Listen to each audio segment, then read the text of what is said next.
Okay. Hello, everyone. Good afternoon.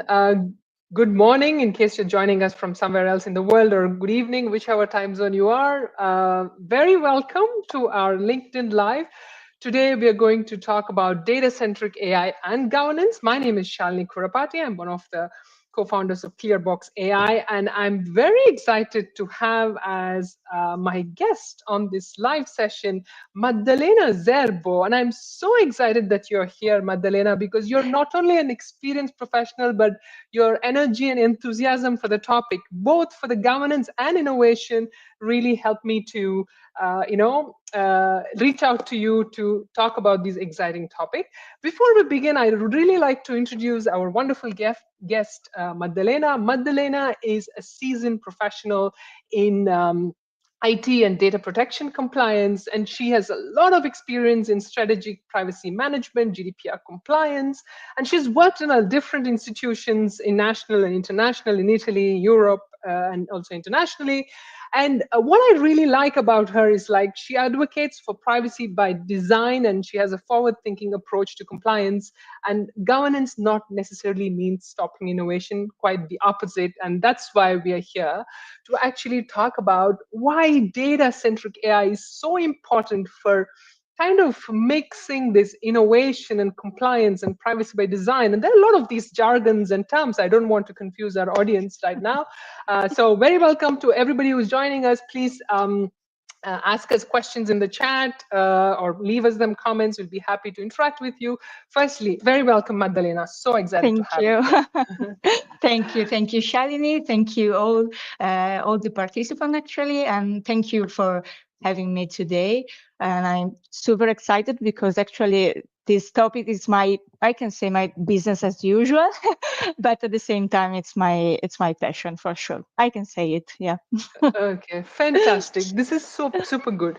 Of course this is a chat, but since we are talking about so many different things, we'll use also some slides, not too many, just to share our concepts. This is one of the first introductory live sessions. So what I want to go first a little bit, why we are talking about data-centric AI, is that you can see my screen, I hope. Maddalena, I Yeah. think you can too. Yeah. So basically, what we are doing right now is, as we know, like AI is everywhere. Like everybody is talking about artificial intelligence. And when we talk about artificial intelligence, oftentimes we talk about the models, the biggest models, the most powerful models that are working behind the scenes to give us all these amazing predictions. But as we know, these whichever impressive models we're talking about, they are very much dependent on the data upon which they have been trained or fine-tuned or used. So data is kind of the core of all this. In addition to computation and the model performance, obviously, but data is kind of the moat at the moment that everybody needs to pay attention to. However, you might have known this heuristic given by Andrew Ng, who talks about the fact that despite the fact that the majority of the time we need to build AI models is spent on data, the collection, the cleaning, making it production ready, very little innovation or discussions is happening about innovating the aspect of, looking at data, improving the data towards, training AI models. And that's why we have kind of have to start thinking about a bit of a paradigm shift, in the sense that if 80% of the time is spent on data and only 1% of the research is being done on it, why shouldn't we turn the tables and look at data from a different angle? So that's where we have to kind of change the current perspective, which is actually model centric. So where everybody is talking about the billion parameters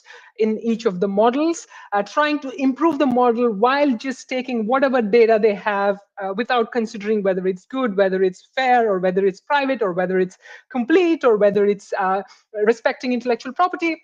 Just take whatever you have, just train my model, I'll increase the parameters, and the more data I have, the model is going to work better. But today we're going to talk about a kind of turning the tables around that, looking more from a data-centric perspective. So look at the data, try to improve your data, try to invest some more time in trying to get the best quality data, understanding the provenance, trying to make it improve the quality and is it complete? Is it biased? Is it privacy friendly? Look at your data more carefully and try to see where are the gaps, how do I fill that. And this is what we want to talk about data centric AI. It's a paradigm where we want to give the front seat to looking at data and trying to make sure that what you have in your company, or how are you going to acquire it, you have a very good grip on that.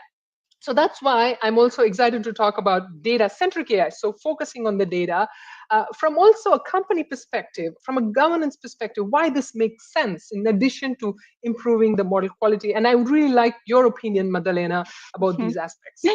Yeah, I have some charts too, but first of all, it's important to say I work in an office that handles IT and data protection compliance. So it's not so common actually. It's an office of compliance, and today, I mean every day, one of the most important challenge for us is try to understand what is the right path. I mean, in terms of model-centric AI and data-centric AI, also in connection with the business request, you know. So, for example, if I think about model-centric AI, for sure, I think, for example, about a model in terms of digital onboarding. So in those terms, I have to have the best model-centric AI, because in order to recognize people, okay, always at the same time, I have to process biometric data.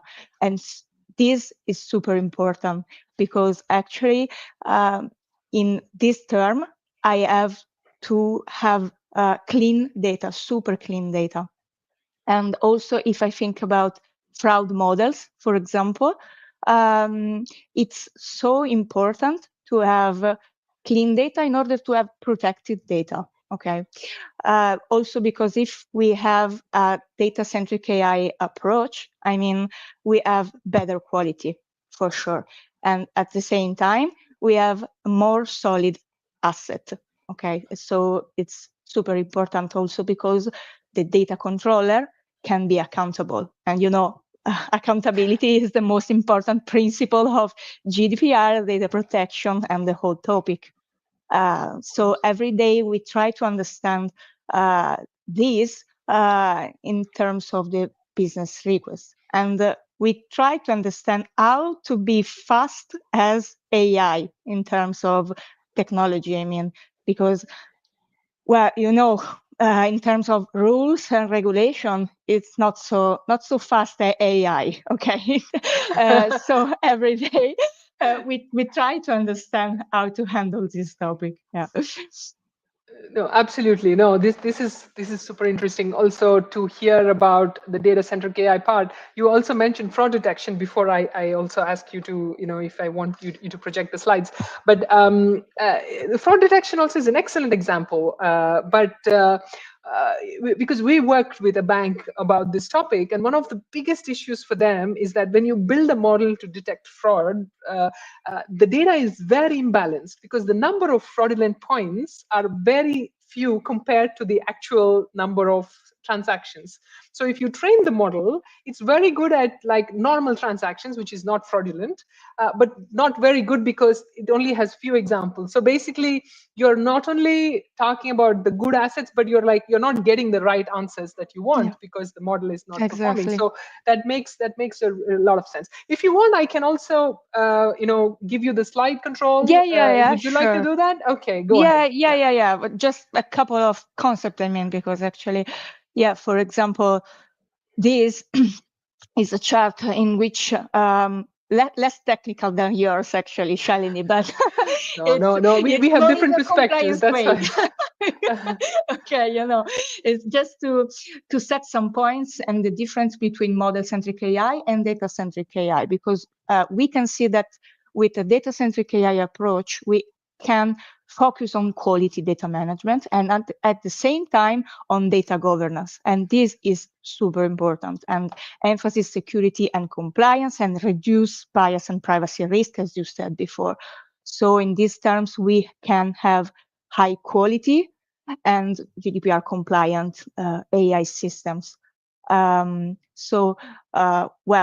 This is very, very important also because it is not a question about accountability, but for example, for the fraud systems, minimization. And for example, if you use minimized data, you can use better data with better quality, with solid asset, and at the same time, you have a better performance. And in Paradoxal, you can reuse those data.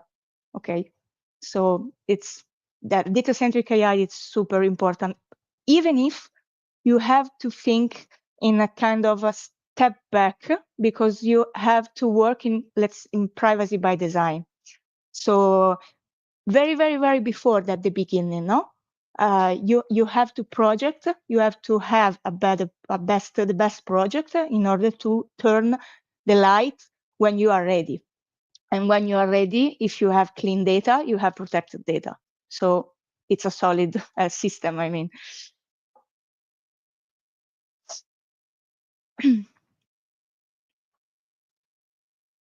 We have some questions.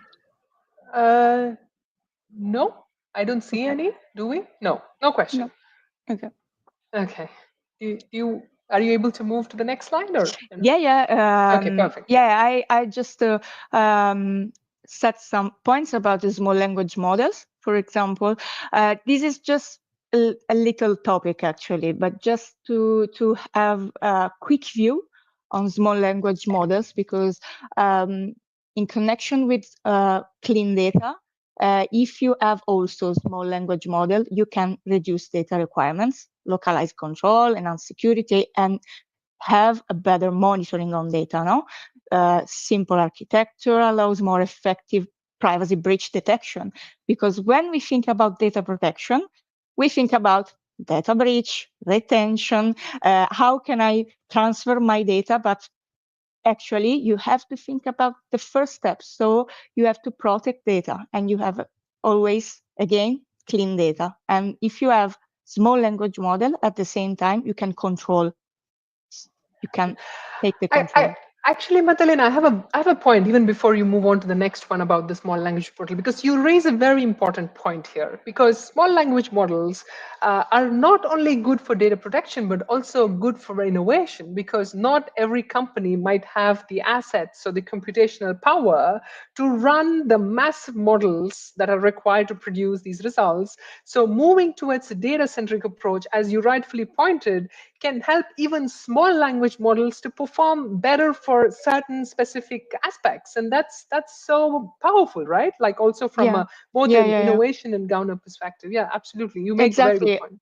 Also because well, when we think about artificial intelligence, we think about a super organized system and big system, and actually ChatGPT, okay, but actually you can use AI also for small language models and in specific topics and activity and tasks. So it's easy and you can have a better performance. Yeah. And just, yeah, the future of the privacy first. This is my last chart, actually, just to highlight again that the importance of privacy by design. With we can build protection into AI from inception, and at the same time have trust building and AI powered security, and shifting to data centric AI. We have better protection on data while enhancing performance, ensuring GDPR compliance for sure. Yeah. No, that's very, very interesting, Madalena. And you talk about GDPR a few times, so which means that it's about compliance, right? So when I'm sure you work in companies where you have very smart data scientist teams working on so many amazing projects, and when they hear compliance, they probably hear obligation rather than an Always. enabler, right? Yeah. So, how would you approach as a governance expert to kind of turn this around? How do you convince them that it is not just an obligation, but it could be also somehow an added value to their work? Yeah, exactly. It's my challenge every day, this topic. But um, I think that the most important thing to transmit is that we have to create as compliance awareness. Because if colleagues know also the basic concept, I mean, not only the rules and regulation, but you can ask for a better solution. So me as compliance, I can better understand your request. And I mean, as I always say, is you can do whatever you want. Okay, in terms of, let's say, in the perimeter of legal obligation, we know. But actually, we have, thanks to the GDPR, because it's not a regulation so specific like Italian regulation. I mean, you can do whatever you want. You have to be accountable. Okay, this is the most important thing. And then you can think about how to be accountable with your own. So it's a responsibility of the data controller to be accountable. But you can choose how to be like this. Okay, for example, I mean, sometimes colleagues ask me for how long I have to retain data. Okay, GDPR doesn't set a specific period of retention. Okay, GDPR says that you can retain data until the processing activity is fine with you and it's is ended. Okay, so it's GDPR is a rule, a regulation, quite simple, and you can move inside of it. Yeah. Okay, that's very good. Now we have a first question, a very interesting one. If we have any recommendations on how to scale the guardrails and model validation in highly regulated environments, I assume finance, healthcare, you know a thing or two about these. How do we make sure we validate it? I mean, of course, there's the AI Act coming up. You're probably also reading up on that. So, what are your thoughts on this, Madalena? Well, I think that we have to think always in a privacy by design approach, actually, because you have to back to basic and try to understand what are the foundation of your model.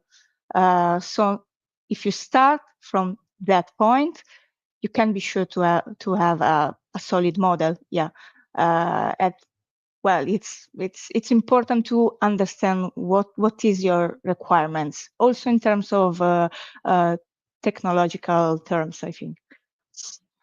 No, absolutely, and that's a very nice question because it also depends on which part of the world you're living in terms of Yeah. highly regulated Also, environments. yeah, and exactly. and and when, like, right now we are in Europe, so we'll talk about the European perspective. And we also have some geopolitical aspects happening around the world, and that's also something we can talk if we want to be very sensational. But outside that, I would say actually the AI Act would be a good starting point also to look at, because, for instance, for what it's not perfect, it has its pros and cons, and there's still a lot of things to be discussed. But one approach I do appreciate is not regarding a certain model or a certain technology, or whether it's machine learning or whether it's large language models. They have this approach of risk, right? So Yeah. what is the risk of the impact of this model? So is this model going to give me a healthcare decision, or is it model is going to give me a mortgage decision that's going to really impact my fundamental rights? So if such a model, actually they do have a list of requirements, Yeah, it's called a conformity assessment, that you need to go through. You need to provide the data sources for the model. You need exactly. to show Yeah, that yeah, if you have been and this is where I think also data-centric AI plays a lot of role, because you have to also show what are the tests that you have done, what data sets you've used to train these models, and are they complete. It's not just about privacy here, it's also about have you checked for fairness, have you checked. Yeah. So basically I think, of course, AI Act is a framework to start with, but all these aspects are kind of part of data-centric AI because they talk about reproducibility, they talk about data quality. So in terms of guardrails, maybe for Lorenzo, I would say a good starting point would be the conformity assessment requirements of the AI Act, which is Yeah. part of the technical addendum. Yeah, that would be, and it's like you said, Madalena, this Yeah, if topic is, yeah, go ahead, sorry. yeah, no problem. Maybe you can think about also the impact, because about, I mean, GDPR, for sure at the beginning you have to perform the data protection impact assessment. That is super important for the beginning phase, I mean, and in which you can have the, I mean, residual risk, and then evaluate if you can calculate the risk itself. So with the tools you have, yeah. Yeah. And also, going back to one of the comments you had about the fact that AI is developing so fast and the regulation is catching up, right? So we might not be as fast, and there might be a barrier. So I think the focus on impact in any way, whether regulation is catching up or not, I think it's a good practice to see these impact assessments, both for not just for privacy, but also maybe for fundamental rights and Yeah. things like that. And again, it's value based. So yeah, I fully agree with you about the impact assessments. Yeah. If you are satisfied with the answer, or if you want more answers, please interact with us. We are happy to answer. Thank you for the And question. Yeah. thank you for the question. Absolutely, absolutely. And again, you as a practitioner, you've worked in different corporate realities, and like we were talking about data-centric AI and how do we get access to data, right? Like biggest challenge, again, I said, if we want robust models, we want to train the models with as many data sets as possible. Yeah. That's how you reduce the variability in the model. And how can we access all this data, Madalena? What are the, you know, how do we do this? On the need to know principle. Yeah, you have to consider the need to know, because sometimes, again, it's in a very beginning phase, but it's important because when you think about, again, data protection, you think about the phase that came after. So how can I transfer? How can I avoid data breach? But you have to think about the access, and you have to think about the need to know, because it's strictly connected. Because if you have to know these data, you can have the access. And this is from really the beginning. And this is a topic that is really connected with the IT security aspects. So what I want to say is that today, for people that work in data protection compliance, it's super important to know also the IT security aspect, or otherwise work. I work every day with my super colleagues in IT security. I mean, also because I have to evaluate every day the security measures. So how to protect data again, and how can I protect data? Having clean data, always it's the same, the same turn. I mean, yeah. Yeah, I mean, you make a good point about if I understand correctly, you are talking about the technical barriers somehow, right, regarding data access. But what are the other barriers that you see that companies that prevent them from having access or giving access to data? Well, maybe it's something about the tools that you can use. Sometimes we can, companies in general, prefer to use tools by providers, for example, and this or making house tools, I mean. Well, in these two solutions, the first one, it is not so easy every day, actually, because, well, it's easy because it's faster, because I need a tool that have to process my data. Okay, I can buy it. Well, but I have to see many documentation, and I have to be sure that my supplier is compliant with GDPR, or not only GDPR, because maybe it can it are from I mean, outside of Europe, and I have to consider many parameters. But if I have more small model in my home, I mean, can be easier to handle my data. Okay, and I think this is one of the challenge I saw in my experience. Yeah. Uh, no, and also, do you see, or do you see any initiatives that are happening that are encouraging companies to share data between each other to exchange knowledge, or this kind of like a more cultural barrier, like IP, or like I don't want to share it because of XYZ reasons? Okay, you mean share with the sharing suppliers, you sharing mean? data in general, Sharing like in sharing general. data, getting data, like between each other, so beyond technical aspects. Okay.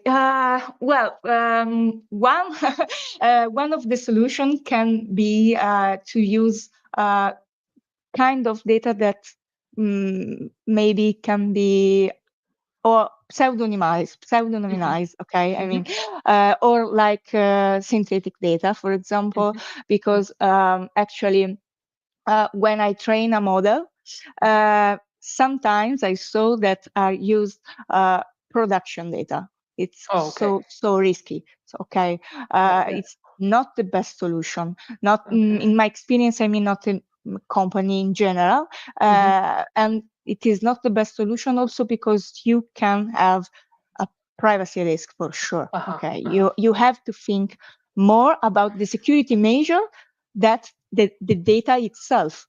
So it's not so easy. Okay, I mean, and for this reason, the sharing of data, you have to think well in sharing. Okay, Hmm. because you have to think about what kind of data I'm using. Hmm. Okay, so if they are anonymized or not in production, I mean, or Hmm. synthetic, it's more easy to train the model. Okay, Hmm. and then you can go in production with a solid asset, I think. No, no, that's great, because what you're also talking about relates to the awareness and literacy of these concepts, right? Yeah. So data literacy, AI literacy, they are all now data and AI, you cannot talk one without the other. They're all very interconnected. So according, in your experience, like do you see how do you see it, of course, in terms of this awareness? Is it like more towards the governance side and less on the again, going back to this innovation versus compliance, is this also affecting it, and how do you see it as the state of the art? Well, in terms of awareness, as I said before, it's one of our challenge in terms of compliance, because sometimes I saw that no one knows AI, but no one knows what a personal data is. So you have to back to basic, but the basic, I mean, okay. So it's super important to talk about data, okay, before sharing. Sometimes, if you talk about the principles, if you talk about data itself, and you can think about how can I protect, how can I have clean data, how can I transfer my data and retain and avoid breaches, for example. And in terms of compliance, we try to create awareness in a simple way, because sometimes, when I see an email from compliance, you see, okay, I have to think about legal aspects, many rules, and many tasks. I know it's right. It's correct, but we try to think about a new kind of awareness. I mean, in terms more accessible, for sure, with a simpler language, and because yeah, legal language, it's not so easy. It's legal, okay. It's quite difficult also for us. For example, if I think about the AI Act, for sure. So we every day we try to understand regulation, but we try to create awareness in a simple way, and the answer is super positive when you do like that, because you have people more with more awareness, and with consciousness better, okay. So it's one of our challenges every day. Yeah. Now, here I'm going to put you a little bit, like maybe make the conversation a bit, little bit more outside our comfort zone. Do you think it's an idea, right? So, given Mhm. the current geopolitical situation, can we like try to improve this awareness? Try to frame regulation as something that would defend our values and our rights, rather than something you need to do to tick a box, right? Because right now, could you think this is a good timing to make that framing? Well, not so easy question actually, but um, this is one of the point for sure that the privacy authority have to consider, I think, because in the last time, um, for my experience, the privacy authority is trying to be more accessible also in terms of the language. I mean, for Mhm, example, if I think about the privacy statement, um, the Italian Data Protection Authority is trying to create a sort of privacy statement with images. Okay, mhm, mhm, so it's an easy language, I mean, mhm, so because if you see okay, what the provisions of Data Protection Authority, well, mhm, again, what can I do, what I have to do, and I can't understand why I have to mhm, do like this. mhm, So in this last time I saw that it's not so easy to handle it, but mhm. well, in this kind of way, Oh, it's okay, not not more so not so accessible, fast. more accessible. Trying to talk, try to explain why we need it in a more easy way might be Yeah. helpful, definitely. Now, we talked a lot about compliance. Let's go back to innovation. Yeah. So, because yeah, that's also the point of today, right? Like, because it's not just about compliance. Of course, it's important, but we talked about, like, AI, small language models and stuff. From your perspective, I would like your perspective, because you have kind of a leg in both, like the operations, because you need to see what's happening, but you're also in the governance side. So what are the exciting things that you've seen in terms of AI developments in your field? Uh, well, the operational part and the legal part, it's my background because I'm from operation, okay, and so it was super useful to see that part, because if you see that part, then you can understand how to handle the request from the operation, okay, and the business itself. When you go to the second line of defense, I mean, because the passage from the first line to the second line was super important for me. So from the operational part to the regulation part. Mhm, And then again, at the same time, you can better understand. And there are sometimes I have one fit in operational part, as you said, and one fit in the technical, I mean, in terms of regulational part. mhm, So we in this way I can help colleagues to understand my request in terms of compliance again. Okay, when you perform, for example, data protection impact assessment, Mhm. you can answer better question, okay, about the GDPR regulation for sure.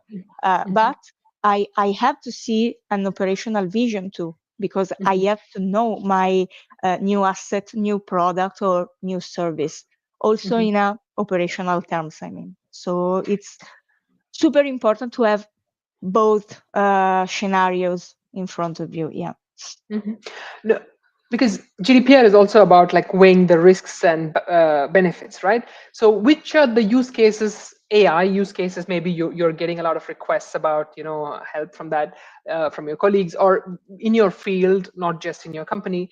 But which are the use cases you thought, hey, the benefits so high here? Like, I would really like them to go ahead with all the data usage. Do you Well, something that comes to your mind? Or yeah, I can imagine, but I have an idea. I mean, in my experience, I saw artificial intelligence used for sure for a chatbot, as uh, always, okay? But there are sometimes AI used for, as I said before, the digital onboarding, and this mhm, is super important. But I think that for the future, if we have assets that handle with artificial intelligence, but at the same time you have a tool with artificial intelligence that can prevent and avoid breaches, you mhm, have one of the best solutions, because you can use artificial intelligence for your products and sharing data, but at the same time, a tool that can handle and avoid data breaches. So the combo can be super, super, super solid. So I think that for the future, AI can be used also in this kind of way. I mean, and also in try to be more compliant. Maybe AI in compliance we can't exclude, and at the same time, yeah, in this way we can have really a solid asset with this combo, but it's something like for the future. I mean, I think. mhm. Also here, you talked about, of course, the Italian Data Protection Authority, but we are in Europe. And do you also have, you probably are also talking to some of your colleagues across Europe about these topics. Do you see any differences Yeah. in the approaches, even within No, Europe, not yeah. Not in terms, not only in terms of GDPR, because I'm European regulation, but for example, in my experience, I saw something like in Germany, for example, and it depends really from the government. Mhm, In Germany, we have federation, so mhm, in each federation you have different regulation. Okay, and so, for example, in terms of consent topic, it's mhm, quite different from the Italian situations, no? mhm, And when we have, for example, a new product mhm, uh, made by Italian way, but customer will be Dutch, well, it's a not so easy evaluation in terms of legal, but also privacy regulation, because you have to consider many aspects. So you can't have just a banner, as uh-huh, the Data Protection Authority said, uh, but you have to consider all the specific regulation of the different federation in Germany, for example. This is one of the one of the example that I handled. Yeah. yeah, because I got interested into GDPR. I'm not a lawyer at all, but I just was fascinated because I think I came into this field as a bit of an activist type of idea because of the Cambridge Analytica that had happened in 2016 and things like that. So I went and even took a certification in privacy and all that stuff. Anyway, so when I was doing my privacy lessons about GDPR, one thing that really fascinated me, coming from a non-lawyer background, is that they Hmm. said that you think GDPR is a data protection law, but it was actually created to help to share data easily. Actually, it was the other way around. The whole point of GDPR or any data protection laws was to kind of create a framework so people can share the data while protecting fundamental rights. And I was like, I never thought about it that way. And now, whenever I talk to my friends in the lawyer community or regulation, I always ask, yeah, but when I studied, they said GDPR was a European law, but now you're telling me that it's this different in the implementation is different in Italy and Spain, and like how does this match? There's a lot of this additional complexity, which I think is difficult for people to understand. It's Yeah. not so trivial. Yeah, not so easy. Yeah, because GDPR, it's, as I said before, it's not so specific. I mean, it's made by principles, so accountability principles, minimization, and you have to try to understand how they can be fit for your solution that you want. And I mean, solution in terms of business and solution in terms of government. Okay. So you have to adapt. Yeah, absolutely. Now, given this complexity in all these regulations, if we have to give some pragmatic, at least best practices, it doesn't, because it's based on principles. Mhm. Because I remember when we had this conversation, one of the simplest questions you need to start, like you said, I was looking at my notes, is that start with where is your data stored, right? Yeah. And do you think that if you ask your colleague, not just your colleagues, do you think people know the answer to that? Not always, actually, but, because sometimes they know the product and they know how the artificial intelligence can work for their product, but they don't know where data is. Okay, so you have you have to do a step back again, because maybe in that occasion you have to start from the really beginning. So you have to be sure where what is your data and where so it is.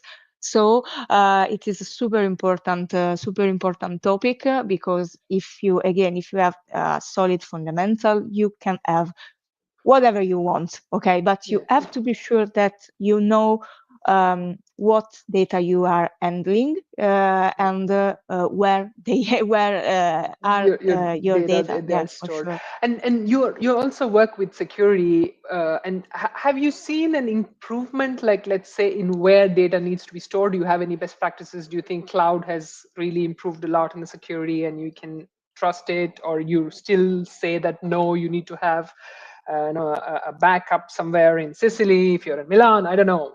Do you have this kind of best practices also about where your data is stored? Yeah, for my experience and in my data protection point of view, I mean, it's a matter of access, and again, they need to know basis. So actually, you can handle data where where you want. You can store where you want your data, but you have to be sure about the security measure, and with the IT support, for Mhm. sure.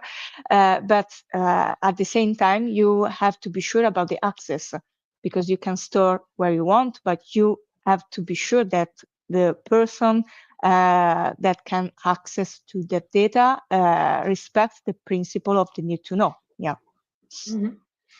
So sometimes we talked a lot about data protection now, but like if we move a step forward, like okay, and valorization of the data that you have. So sometimes it's not really clear the exact purpose why you want to use the data, because maybe you want to try something and you're not sure it's something. How would you handle such it's an idea, I want to try something out, I don't know exactly what the output might be, what the point might be, and how do you handle these kind of risks, and which often maybe is the case for AI, because Yeah. maybe this will come out. So how do you handle those requests? Yeah, it's difficult. We try to handle this kind of situation, to having uh, respecting the privacy by design principle, I think, because actually our challenge is again help colleagues trying to understand their solution and in terms of project itself, but you have my colleagues have to know what is their request, and sometimes they don't know, for example, okay, I want to try this solution, but I don't know if one day I want to use data about biometric data, for example. Well, it's super difficult for me, because if I don't know this information, it's quite impossible to do an evaluation, okay, from the basis, I mean. Okay, but at the same time, I have to consider this aspect. So when I made an evaluation, I can consider this aspect, and I consider the security measure that one day can be used for biometric data. So I did the example with biometric data, but also with AI, because now I have a product, I want to promote a new product, a new service, but one day I want to use artificial intelligence. Okay, well, you have to consider that you have to do a specific data protection impact assessment. You have to reassess your solution. So, in these terms, we have to consider all the aspects, even if they don't know the final aspect of their solution. Yeah. And this is also a bit of a paradox, right, for the innovation compliance discussion that we were having. Like, because innovation, or like when you have new ideas, it's always not clear. Maybe many of them won't, the experiments won't succeed, or it's just an attempt or an experiment. But I've also heard regulatory organizations, but also big companies experimenting with things like sandboxes, where you have kind of a simulated environment where you can test these supposed products or supposed ideas before having to go through the impact assessments. Do you have anything to say about that, or? For the big company, you mean? Actually, it's sometimes when we have a relation with big companies, you have to accept. It's quite not so easy situation, because sometimes you have just to see the pre-filled solution, and you have to consider your local situation with big companies. For example, I mean, or Microsoft or Google. Okay, for example, when you can use their tools, for example, but you have to consider how you can adapt their solution to your local solution. Okay, so it's not so easy, but you can try to understand, because actually in that occasion you have to think about many aspects, like, for example, as we said before, the transfer of data. And for sure, data is protected, but because they are big companies, but sometimes you have to be sure where data is. So Yeah, exactly. Um, Also about this,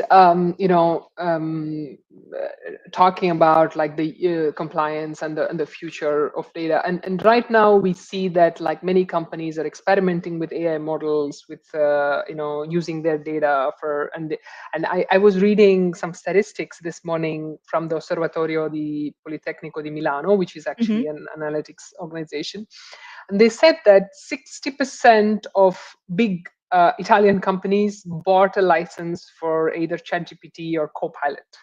Okay, so and this is just an observation, because we know for a fact that these models, we don't know where the data is coming from. So, but then we are already using it. So so in terms of compliance, have we already are past the point for AI, or you think there is still some hope? I don't know because it's not so immediate. I mean, because for sure, in my experience, we used Copilot and ChatGPT, but we have a topic not only about GDPR, but in terms of compliance in the whole Mhm, sense. I mean, mhm, because you have to be sure that the data you put in mhm. your question in ChatGPT, how can I handle this topic? Yeah, you can put everywhere your data and whatever you want actually. Yeah, yeah, So you have to be sure that your company data are protected, but in that case, uh, it's about you. It's up to you. Okay, you uh, have to write your question in terms of, let's say, an anonymous way. So you have, because otherwise it's not a topic. I mean, in terms of GDPR, but in terms uh, of compliance and legal topics, I think. No. Okay. yeah, yeah. No, there are also a lot of data leakage that can Yeah. happen, of course. Yeah. That's why I'm coming back again to the small language models, back to Yeah. what we are talking about, because I think it makes a lot of sense for companies who have the technical capabilities. You don't have to do everything in house, but also for an innovation perspective, it might make a lot of sense to also run something locally for something specific. Like it could be like a system to retrieve your documents, and you're not dependent on an external supplier, and you Supplier. Yeah. have like full control of your assets. And that's where why we talk about why data centric AI could be super useful, because then you are control of your data and the model, and you run it in your premises or your private cloud, and you know exactly where the data is going and how it's being handled. And and at the same time, you also build some in-house competences instead of delegating everything externally. And as we know now, open source AI is kind of also making a lot of waves. DeepSeek and even Llama, Mistral, they're all the big players. And every day we get a new news about the fact that you can use open source models. And of course, there are a lot of questions about how these models were trained, including GPT. Of course, the training data is unsure, and etc.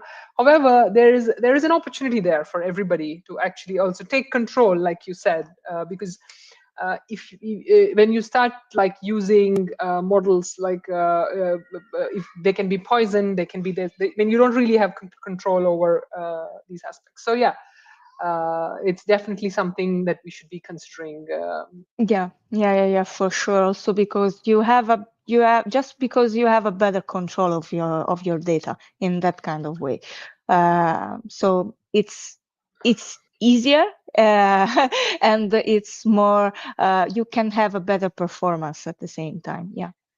Yeah, better performance, and also it's easy on the bank, Yeah. because we have many examples, including Microsoft actually released an open source model. It's called Fee4, Hmm. which is trained on a very highly curated data set. Some of it is synthetic, some of it is not. Most of it is very highly curated, and in some tasks, it was even beating ChatGPT, GPT-4, and it's trained at like a fraction of the cost, and it's openly available. By the way, anybody can go and look into this Fee4 model. And this kind of examples, and there are also, every week I see a university training a small language model for $100 and solving a specific question much better than the large computational. Yeah. And in addition to compliance and innovation, it's also environmental, right? Like the amount of computation that you need to run these large language models are enormous. And one of the advantages of data-centric AI here, trying to focus on curation, smaller models, could make a lot of sense also for the Yeah. environment. Yeah, yeah, Exactly. I totally agree. Yeah. yeah. Now, talking about impact, so It's always a matter of impact. Yeah. it's also a matter of impact. Yeah. Okay, now yeah, we are coming to the end of our session, and I just want to know a few few ideas from you, also as a data governance expert. Your vision for the future. what are the three things? Maybe let me. What are the two things that you're very excited about, and two things that you are a bit scared about this whole, you Okay. know, evolution? Well, I'm in a positive way, let's say. Yeah. I want to begin from the positive way. Okay. One thing, it's AI and data centric. I mean, it's an opportunity. So it's yeah, you if you adopt this approach, you can have the opportunity to have again better performance and something like this.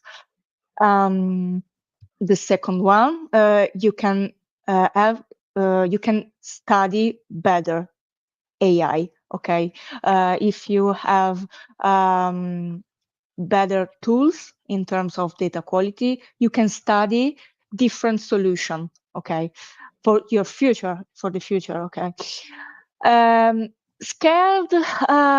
Well, I'm a bit scared of I mean, how artificial intelligence can be fast, but I'm scared just because I'm totally into data protection compliance. So because I know uh, sometimes I can say the limit of the regulation, because when you have a draft, we have to wait for the approval of the draft, and you have to talk about with you think about the government, but AI, it's in another future. Okay, you mean? So I'm just a bit scared about this, but I think that once we go, we can do better. Yeah. Yeah, okay. No, I like your pragmatic optimism. Like you are aware of the limits, but you think that I mean, I see that you're also excited about the innovation that it can Yeah, yeah, bring. sure.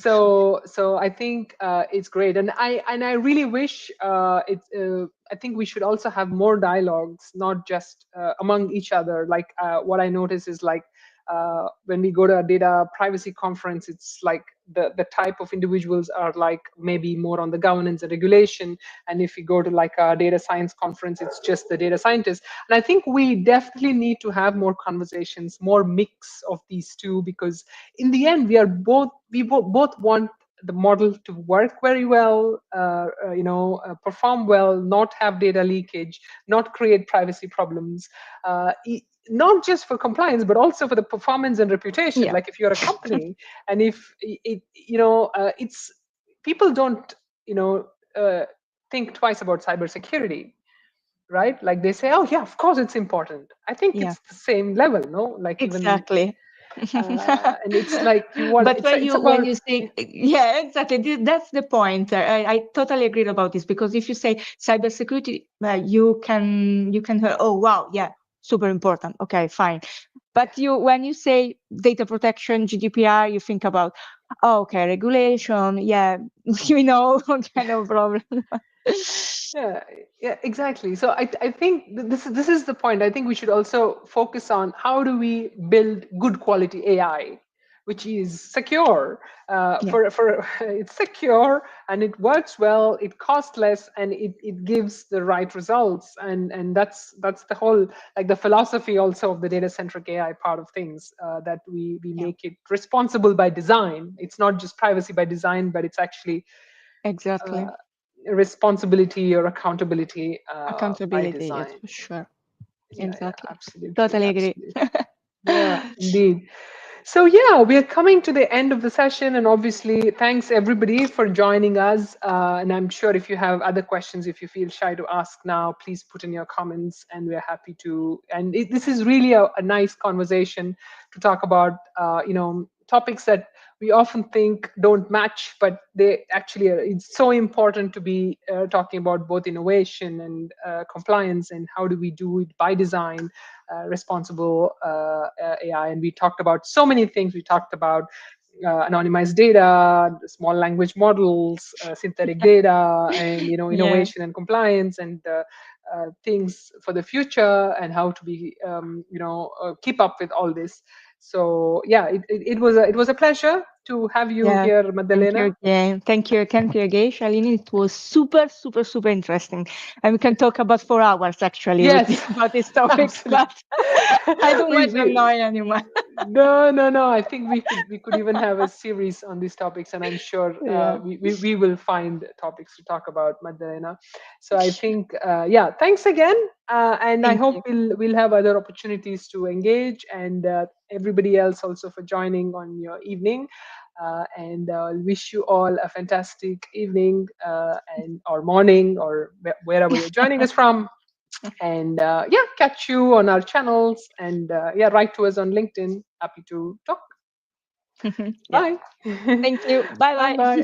bye.